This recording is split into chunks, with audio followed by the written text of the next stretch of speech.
안녕하십니까. 제주도 특별자치도교육청 진로진학지원센터 김석준이라고 합니다.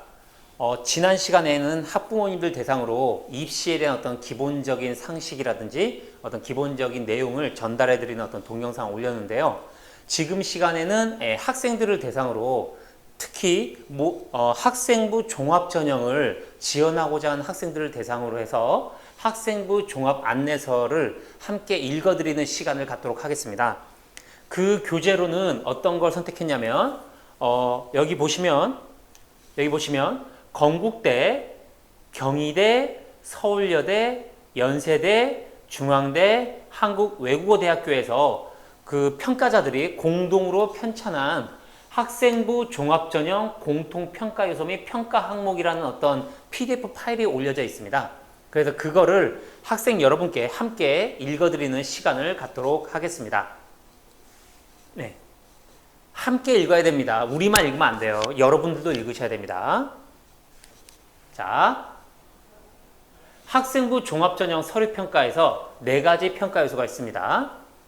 먼저 학업 역량과 전공 적합성, 그리고 인성, 그리고 발전 가능성이 있고요. 이 시간에는 어떤 걸 중점을 할 거냐면 이 학업 역량에 대해서만 이제 하도록 하겠습니다. 남은 요소들은 추후 차례차례로 동영상을 통해서 안내해 드리도록 하겠습니다. 먼저 학업 성취도 정의를 먼저 알아볼게요. 네, 학업 성취도의 정의입니다. 교과목의 석차 등급, 원점수, 평균, 표준 편차를 활용해 학업 능력 지표와 교과목 이수 현황 노력 등을 기반으로 평가한 교과의 성취 수준이나 학업적 발전 정도를 뜻합니다. 이거는 솔직히 말해서 그냥 내신이라고 생각하시면 돼요.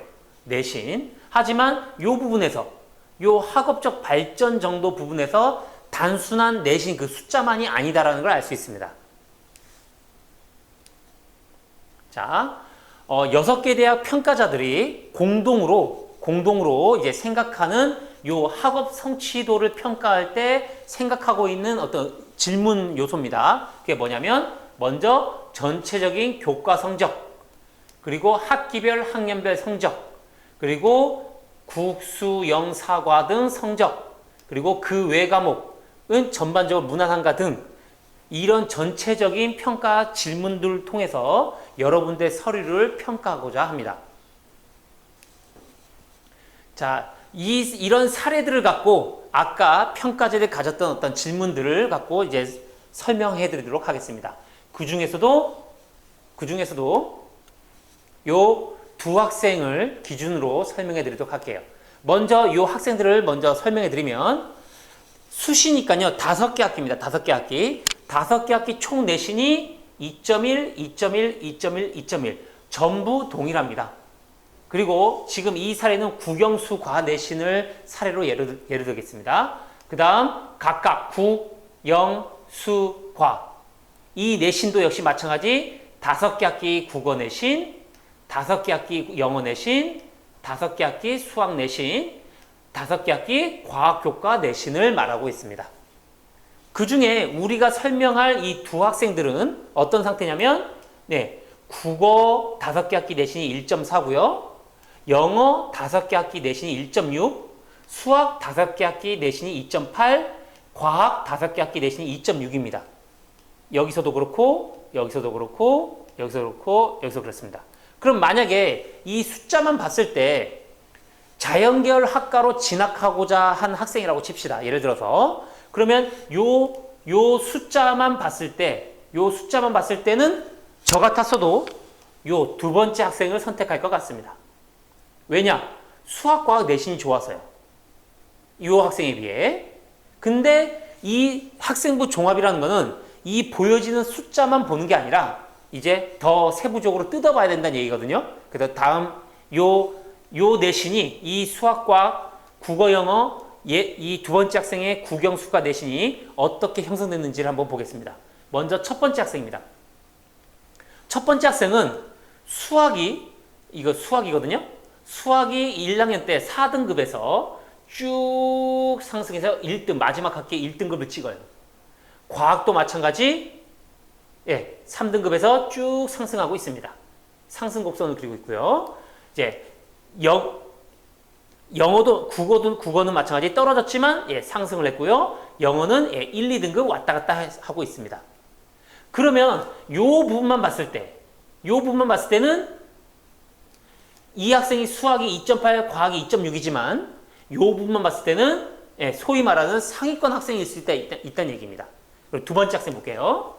두 번째 학생은 아까 설명했죠? 요 부분만 봤을 때는 성적이 하락하고 있습니다. 그래서 요 처음을 봤을 때는 아까 예상대로 지금 이 학생이 더 낫지만 내신적으로는 이 2학년 2학기와 3학년 1학기 부분 봤을 때는 아까 그 전 학생이 더 성적 상승을 이뤘기 때문에 요 첫 번째 학생이 더 나은 평가를 받을 수 있다는 얘기입니다. 즉 학생부 종합이라는 거는 요 숫자만 갖고 단순히 평가할 수가 없다는 이야기예요. 그렇죠? 그래서 학업 성취도에서는 종합적인 평가를 할 건데 전 과목이나 주요 과목을 통한 전체적인 학업 능력 평가와 그리고 아까 얘기했던 학년 변화에 따른 성적 변화, 상승했냐, 하락했냐, 아니면 이렇게 유지되고 있냐 이런 것들을 평가한다는 얘기입니다. 그리고 전공하기를 희망하는 분야의 과목에 대한 개별적인 평가를 갖고 종합적으로 평가한다는 얘기입니다. 자, 그러면 교과 등급 분포를 갖고 어떻게 분석하고 어떻게 활용할 것인가는 예를 들어서 설명하겠습니다. 한 가지 예를 들게요. 뭐냐면 경희대학교에서 작년 입시 결과는 아직 안 올랐고요. 지금 보여지는 거는 2년 전 입시 결과입니다. 2년 전 입시 결과를 이렇게 지원한 애가 떨어지면 빨간색 X, 지원한 애가 합격하면 이 검정색 동그라미, 이렇게 표시되고 있거든요. 이제 이걸 확대해서 볼게요. 이렇게 됩니다. 그러면 자, 우리가 아까 맨 처음에 다뤘던 5개 내신은 뭐냐면 요거예요. 요 부분입니다. 요 부분. 합격자 평균 등급. 자, 한번 보겠습니다. 먼저 가장 극명히 갈리는 수학과를 볼게요. 수학과 평균이 3.7이에요. 합격자 평균이. 그럼 만약에 내가 국영수가 내신이 약 한 3.2라고 합시다. 그러면 경희대 합격 결과로는 3.7이니까 나는 더 높으니까 안전이네 라고 생각해서 봤더니 어때요? 3.2 부분의 합격자가 아무도 없어요. 즉 앞에 부분 2등급 안쪽의 합격자와 6등급 바깥쪽의 합격자를 갖고 평균 냈더니 3.7이라는 얘기입니다. 이거는 뭘 말해주고 있냐면 우리가 대학에서 제공하는 합격자 평균 등급은 참고만 할 뿐이지 그게 완전히 절대치로 이렇게 맹신해서는 안 된다는 얘기입니다. 예를 들어서 이 부분 한의학과 인문 부분은요 볼게요. 이 부분은 의미 있는 내신이죠. 1.8은. 왜냐? 이렇게 다 몰려있잖아요. 하지만 이렇게 수학과 같은 경우 그리고 물리학과 같은 경우 이렇게 서로 양쪽으로 극명하게 갈린 경우는 평균은 그렇게 믿을 만한 수치가 아니다라는 걸 말해주고 있습니다. 즉 여기 보시면 요 오른쪽 부분의 합격자들 보시면 아직 대학에서 공식적으로 발표한 건 아닙니다만은 저희들이 보통 일선 교사들이 예상할 때는 보통 자사고라든지 특목고일 가능성이 많다는 얘기입니다. 자, 그 다음 예를 들겠습니다. 또 다른 대학인데요. 그 중에 하나가 인하대입니다. 인하대는 경희대와 다르게 어떤 걸 제공하고 있냐면요. 요걸 제공하고 있습니다. 요거. 똑같은 평균 등급인데 뭐냐면 1단계 합격자 내신 등급을 보여주고 있습니다. 그럼 이게 왜 중요하냐? 아까 경희대 레오네상스 전형도 단계형이었고요. 인하대 요 전형도 단계형입니다. 그러면 경희대는 최종 합격자에 대한 평균 등급만 나와 있고요. 그러면 요거는 인하대는 1단계 합격자 내신 등급과 최종 등록자 합격자 내신 등급이 동시에 나와주고 있어요. 보통 단계형일 때는 그 단계형이란 말은 두 번째 면접을 보거든요. 그럼 그 면접은 학생의 어떤 실력에 따라서 좌우되기 때문에 학교나 어떤 학생의 1차적으로 궁금한 거는 아무래도 서류 전형을 통과하냐 안 하냐니까 우리가 더 실질적으로 궁금한 거는 요 1단계 합격자 평균일 수 있습니다. 그래서 먼저 1단계 합격자 평균 볼게요. 평균이 2.3, 2.35 이렇게 되고 있습니다. 평균이. 자, 근데 1단계 합격자인데 최저 볼까? 최저? 예, 5.7도 보이고요. 심지어는 7.03도 보입니다. 이거 6점대도 보이네요. 그랬더니 얘가 최종 등록 갔을 때는 이렇게 되더라 입니다. 그래서 지금 여기도 마찬가지 요 평균은 지금 이거 같은 경우 2.09에 대한 평균은 믿을만하지 않다라는 걸 얘기해주고 있죠. 예, 그리고 이것도 역시 아까 조금 더 확대해서 볼게요.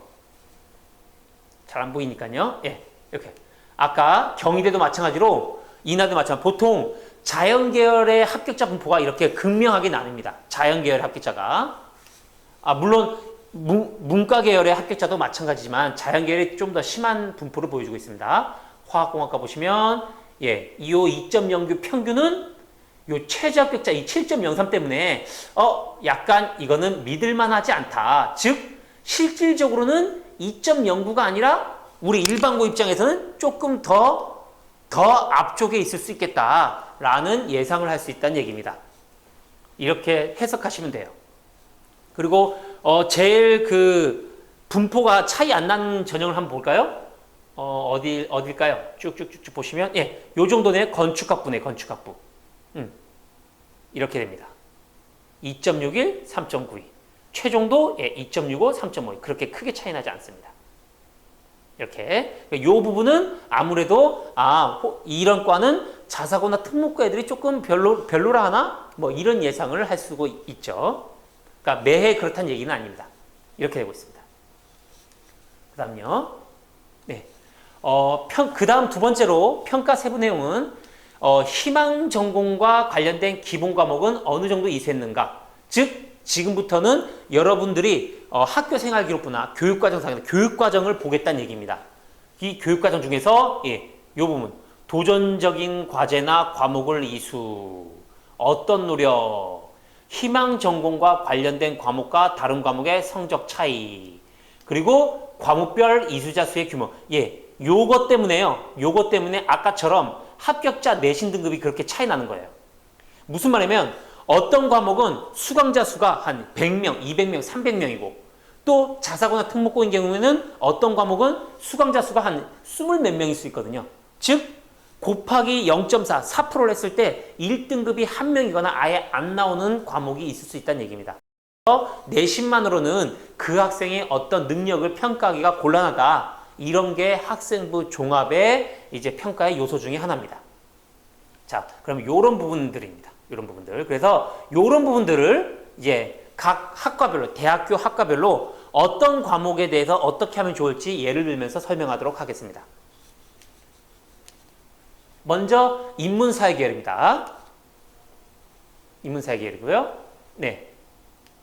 학업 성취도 부분에서 인문사회 계열입니다. 인문사회 계열 중에 상경 계열, 즉 경영, 경제, 회계를 말하고 있고요. 사회과학 계열, 심리, 사회복지, 아동 이렇게 말하고 있습니다. 그래서 상경 계열과 관련된 과목은 뭘까? 예, 요거를 뜻하고 있죠.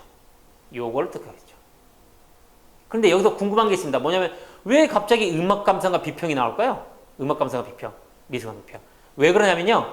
요 경영, 경제 이런 부분에서 어떤 학과가 있냐면 문화 관련, 예를 들어서 어떤 갤러리를 관장하는 어떤 그런 코디네이터 관련된 어떤 그 학과가 있습니다. 그런 학과인 경우에는 어떤 경영에서 마케팅 분야를 공부하면서 요 미술이나 음악 부분, 이런 예체능 부분도 같이 전공을 해두면 좋기 때문에 그래서 요런 어떤 관련 과목으로 나온 것 같습니다. 그래서 요 부분은 진로 선택 과목이고요. 요 부분은 일반 선택 과목입니다. 자, 쭉 보시고요. 그래서 만약에 예를 들어서 저 같으면 경제를 전공하고 싶어요. 경제를. 그래서 진로 선택 과목으로 경제 수학도 듣고 사회문제 탐구를 들었습니다. 그럼 왜 들었냐? 그냥 무조건 학교에서 들으라고요. 이게 아니라 학생들은 무조건 자기가 필요에 의해서 들어야 돼요. 진로 선택은 물론 어쩔 수 없는 경우에만 빼고요. 그래서 그러면 저 같으면 사회문제 탐구를 왜 선택했냐면 요즘 들어 막 경제 상황 막 변하고 지표들 막 변하잖아요. 그래서 그래, 우리가 눈에 보이는, 신문에 보이는 어떤 경제 현상들을 내가 배운 경제 수학으로 한번 해석해 볼까? 라는 생각을 해서 사회 문제 탐구를 통해서 어떤 보고서라든지 그런 거를 한번 탐구해 볼 수 있기 때문에 저는 사회문제 탐구를 선택해서 들었습니다. 이렇게 말할 수도 있다는 얘기예요. 물론 필수적인 건 아닙니다. 학생이 필요에 의해서 선택을 하셔야 됩니다. 이렇게 됐고요. 자, 넘어가도록 하겠습니다. 자, 역시 마찬가지 인문사회 계열이고요. 예, 법학, 행정, 문학, 언어학입니다. 그러면 법학, 행정은 어떤 과목이 관련이 있을까? 예, 일반 선택 과목은 일반 선택 과목은 그냥 누구나 듣는 이런 과목이에요. 근데 우리가 관심 가질 건 진로 선택 과목입니다. 또 경제 수학 나오고요. 음악 감상 비평 요거 나옵니다. 제2외고 나오고요. 그럼 이건 뭐냐? 여러분이 학생부 종합을 하려면 이렇게 단순히 저는 행정학을 하려고요. 너무 행정이란 단어 자체가 너무 추상적이거든요. 그래서 행정 중에서도 어떤 구체적인 어떤 목표를 가졌으면 좋겠어요. 그래서 그 목표에 의해서 필요한 공부를 어떻게 할 것인가 이게 필요할 수 있습니다. 그래서 행정, 저는 법 중에서도 어떤 법, 사회복지 쪽 법이냐 아니면 정치 쪽 법이냐 아니면 어떤 경제 관련 법이냐 이런 것을 구체성을 가지고 학교에서 호기심을 갖고 탐구하면 그에 따른 진로 선택 과목이 결정될 겁니다. 그 다음 문학, 언어학 당연히 국문, 서양, 동양 제2외국어거든요. 그럼 볼까요? 제2외국어가 들어가네요. 제2외국어 들어갑니다. 그래서 만약에 저는 예를 들어서 요즘 지금 동남아시아가 지금 막 저희가 뭐랄까 다문화 가정이라든지 그런 게 문제가 좀 심각하잖아요. 그래서 나는 다문화 가정을 좀 탐구하고 싶어. 그래서 우리나라 다문화 가정 중에 중요한 어떤 가장 많은 나라가 어딘지를 이제 한번 통계청에서 탐구하는 거죠. 그러면 그 탐구한 다음에 그게 만약 베트남이다. 아니면 어떤 말레이시아다. 어떤 그런 거다. 그런 나라들이 있다면 그 나라를 공부하기 위해서 그 나라 언어를 공부할 수도 있다는 얘기입니다. 아시겠죠? 그래서 이렇게 진로 선택 과목은 학생이 스스로가 필요에 의해서 선택한 과목이었으면 좋겠다. 이 평가자들은 이렇게 보고 있습니다. 넘어가겠습니다. 다음 또 인문사회 계열 중에 인문학, 역사, 고고학, 철학, 윤리학입니다. 그래서 이것도 마찬가지 일반 선택 과목은 누구나 듣는 그런 과목일 수 있고요. 진로 선택 과목에서 이런 부분이죠. 특히 역사, 고고학은 당연히 고전이라든지 어떤 그런 부분, 고전 중에서도 어떤 문학 작품도 있을 수 있겠지만 어떤 고전 문화를 통해서 그때 당시에 어떤 그런 부분들을 떠올릴 수도 있거든요. 그래서 새롭게 역사적인 요소와 문학적인 요소를 믹스해서 탐구한다든지 그리고 또 하나 또 뭐 있을까요?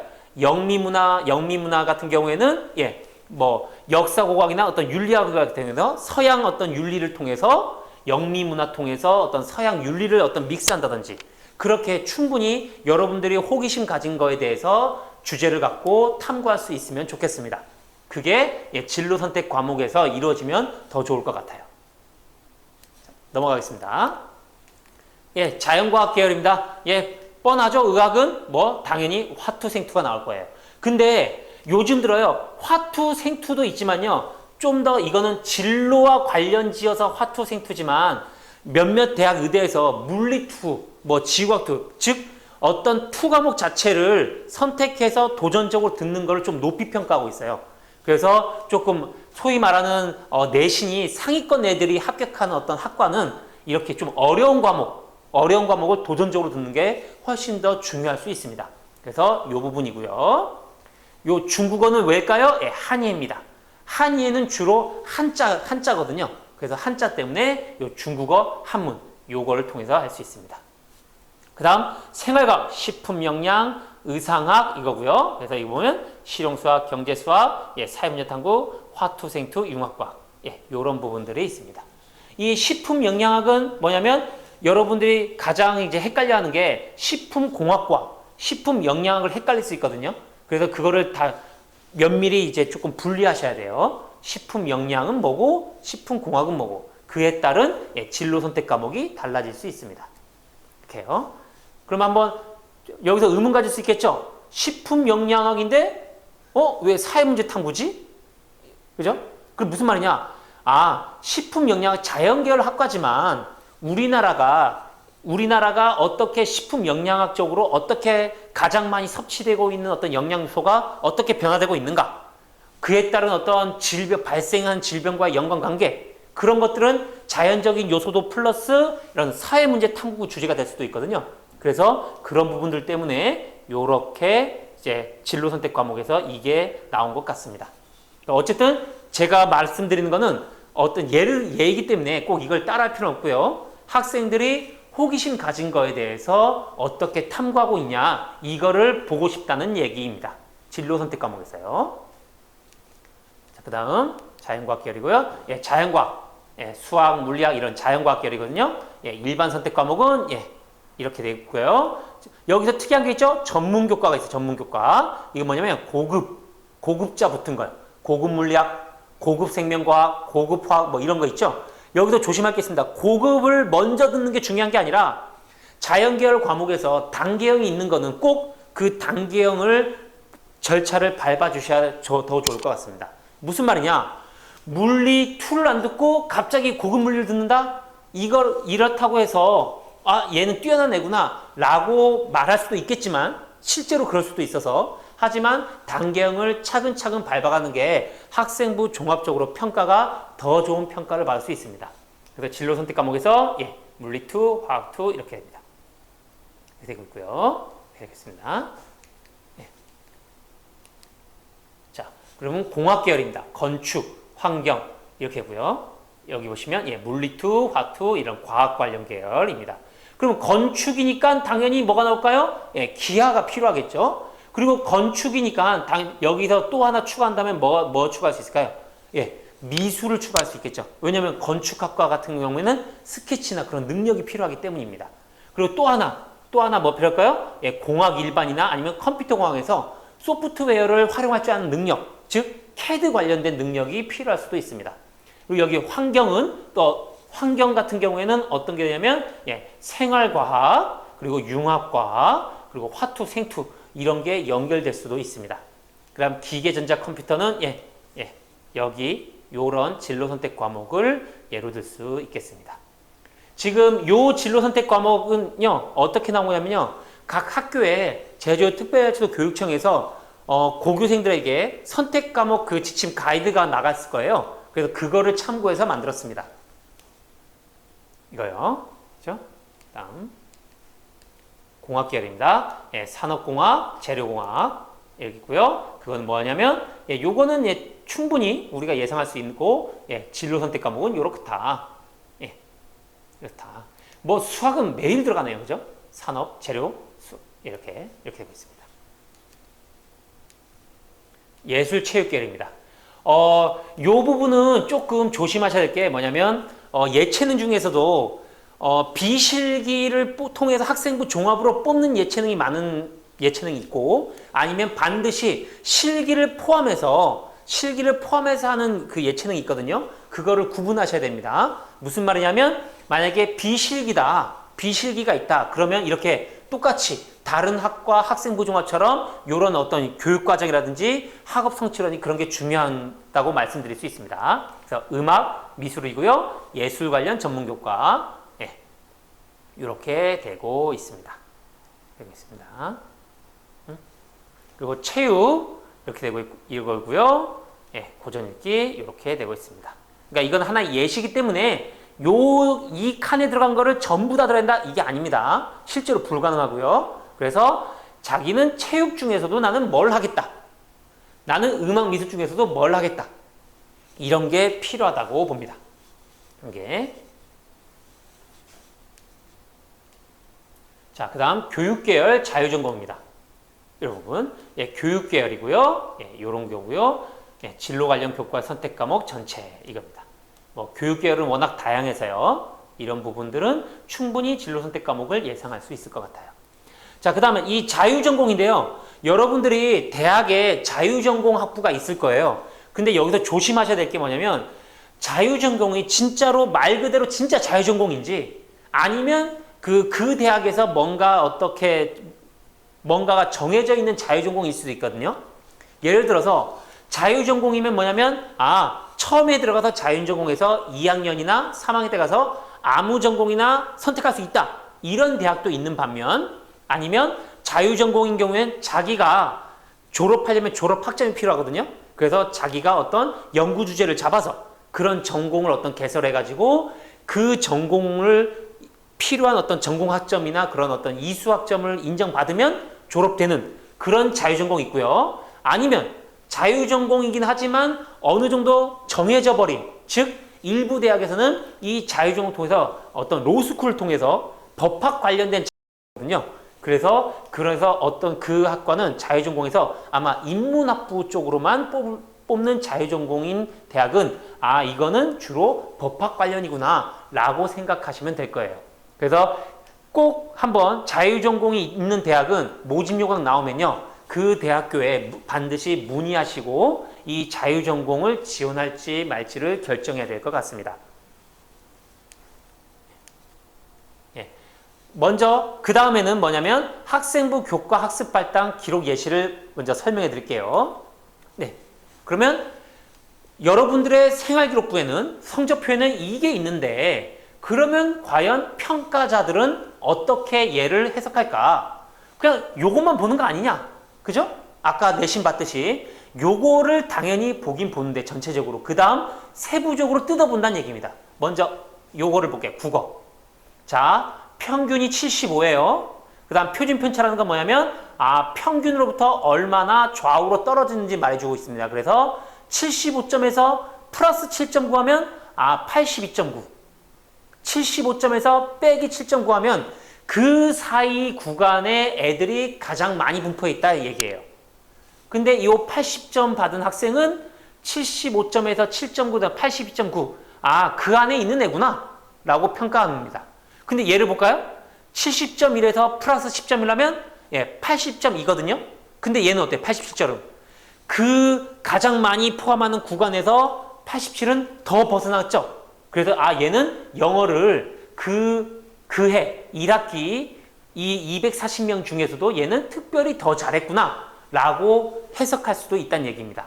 그래서 요 등급을 해석하고 그 다음 요거를 더 뜯어본다는 얘기예요.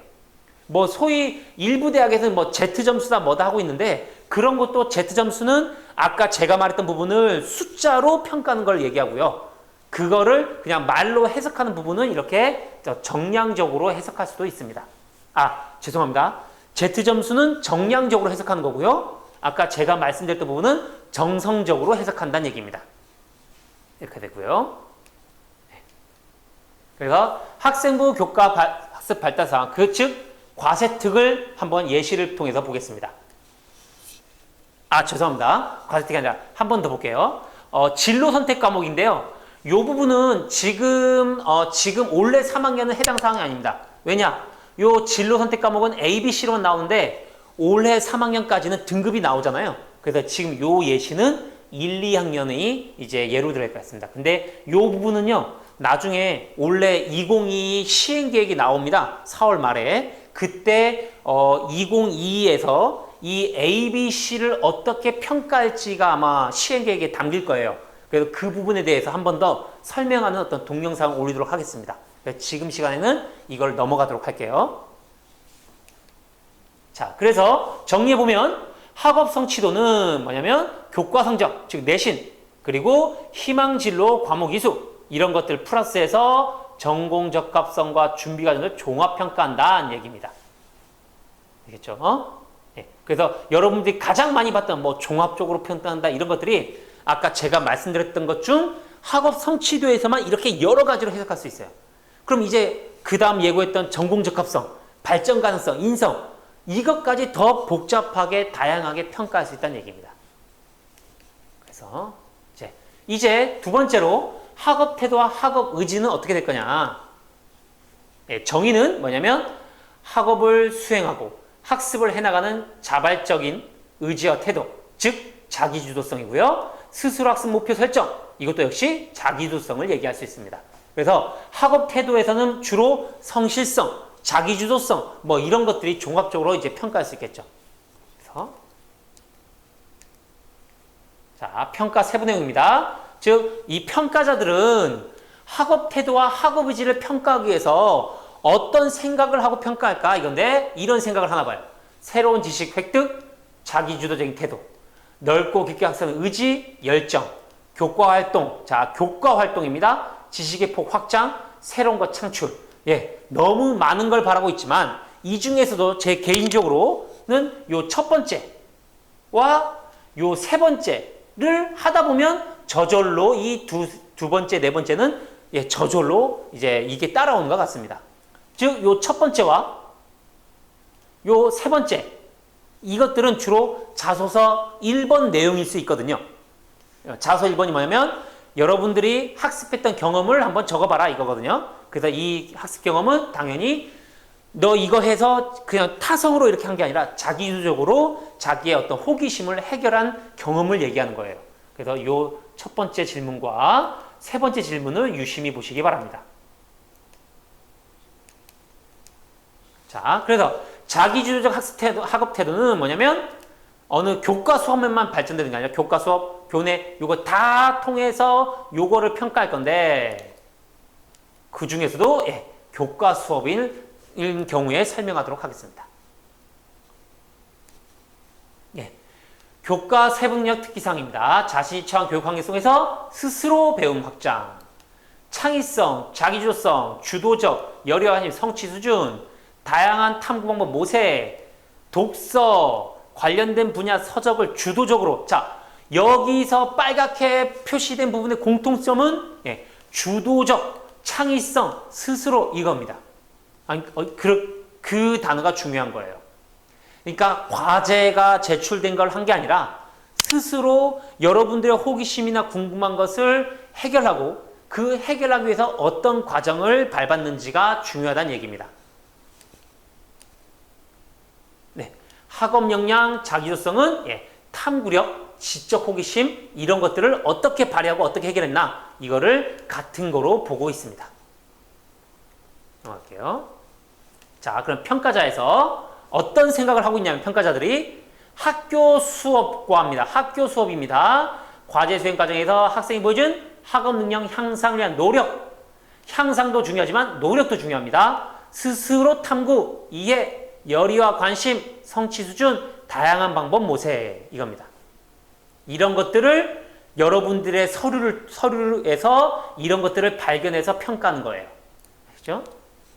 먼저 구체적인 사례를 통해서 하겠습니다. 과세특입니다. 사회문화 과세특 한번 읽어볼까요?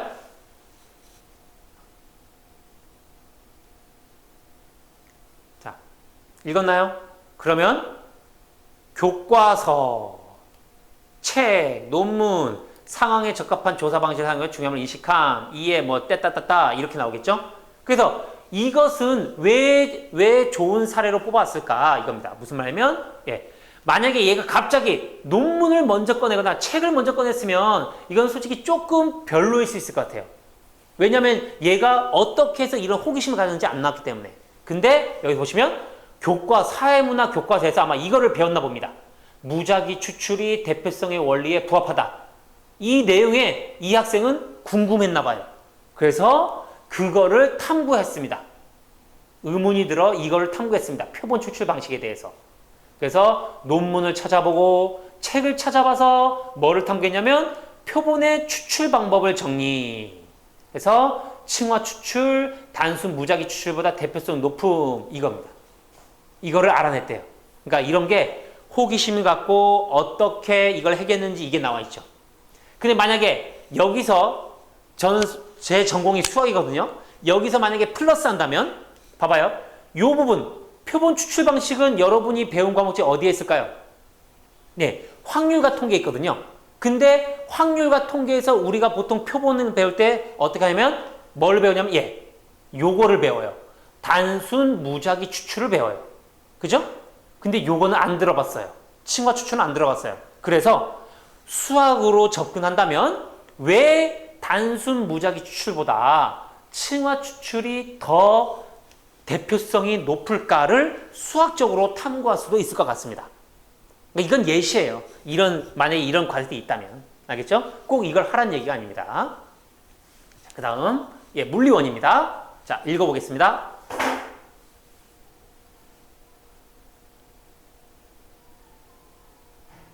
자, 읽었나요?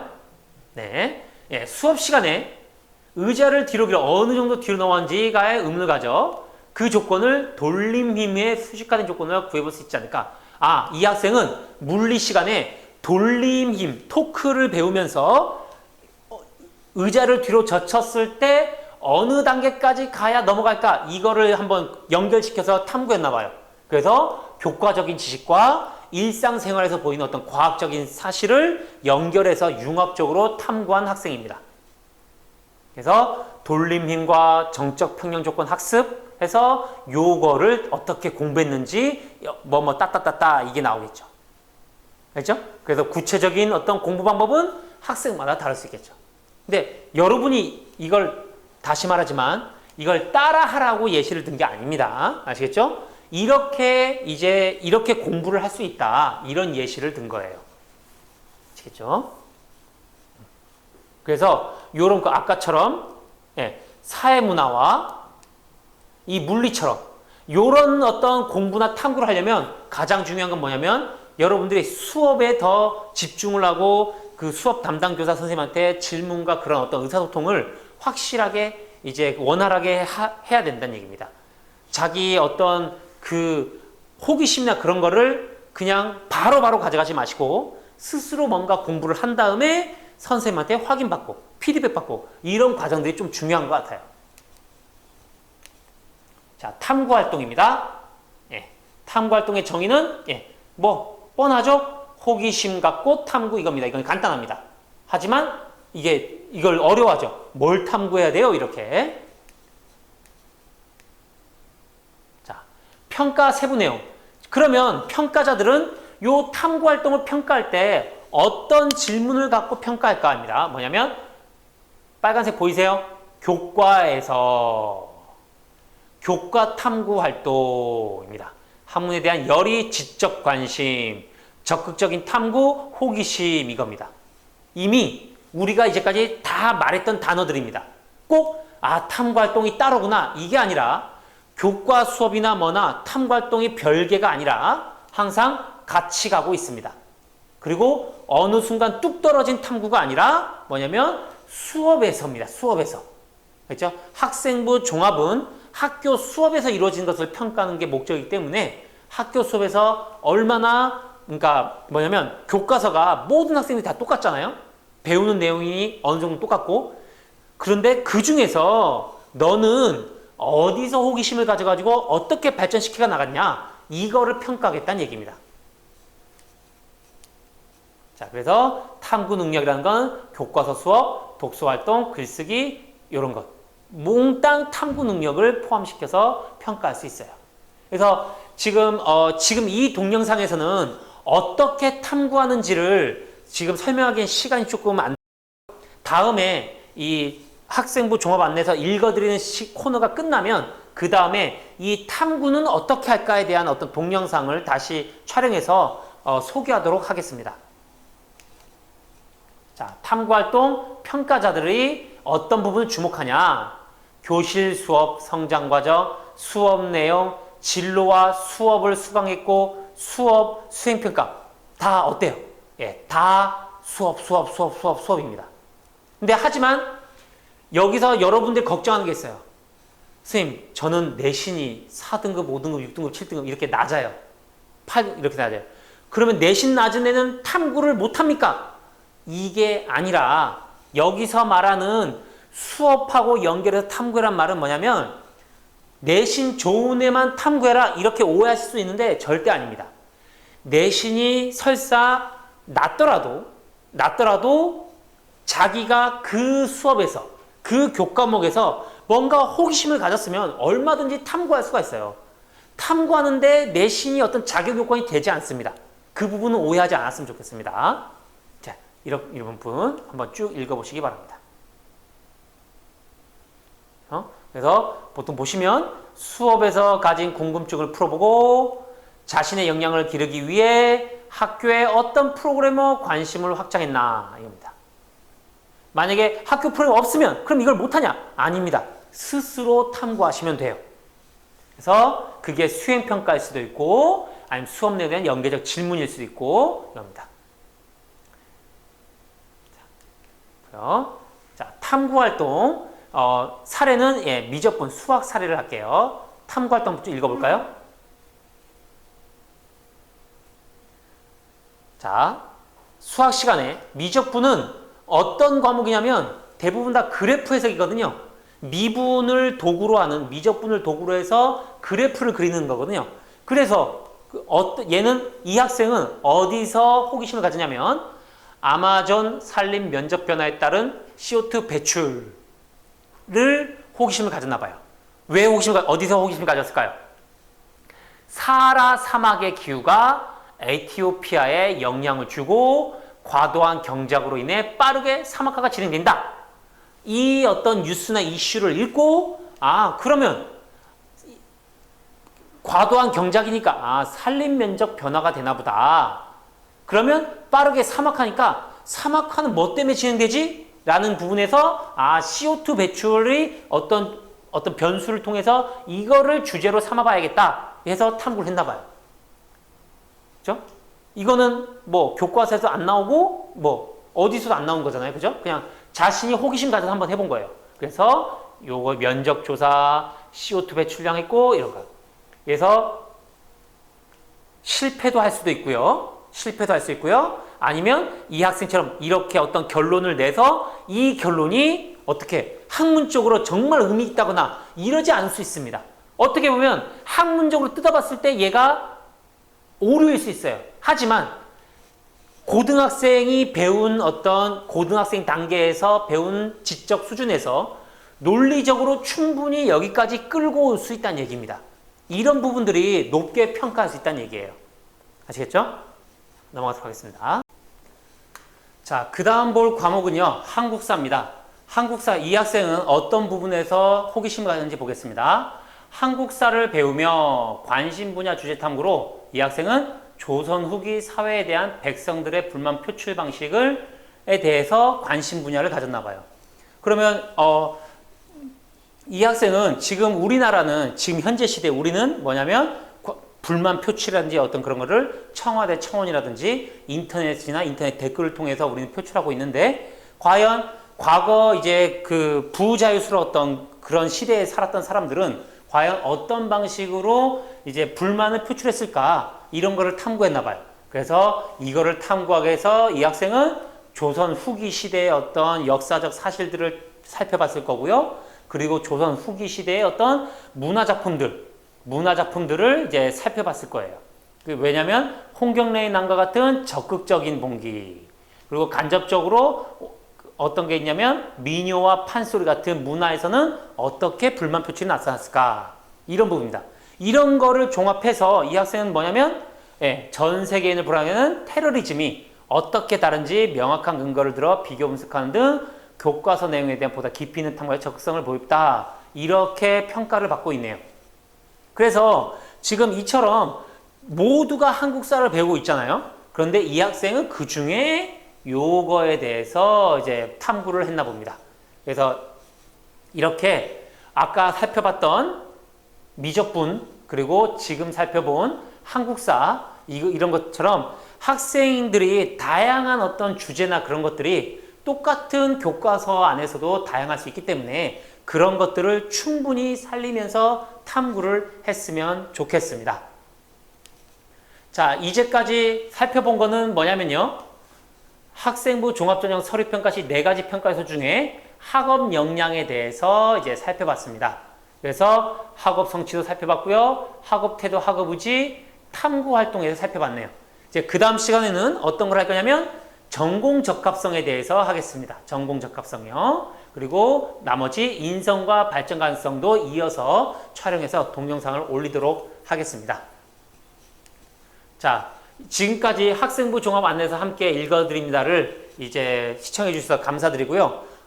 지금부터는 이제 제가 근무하고 있는 제주 진로진학 지원센터에 대해서 안내해 드리도록 하겠습니다. 진로진학 지원센터는요, 4월부터 11월까지는 화수목금은 밤 10시까지 하고 있습니다. 그리고 월요일과 토요일은 9시부터 6시까지 하고 있고요. 12월부터 3월까지는 월화수목금 9시부터 6시까지 하고 있습니다. 그래서 상담 신청하실 때 이렇게 전화로 먼저 신청을 해주시면 원하는 날짜와 원하는 시간대에 가능한 최대한 이제 맞춰드리도록 하고요. 이제 홈페이지를 통한 상담 신청도 가능한데요.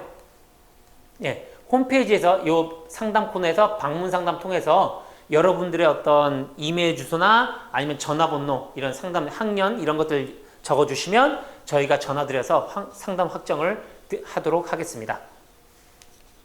네, 지금까지 시청해 주셔서 감사합니다. 저는 제주 진로진학지원센터에서 근무하고 있는 김석준이었습니다. 감사합니다.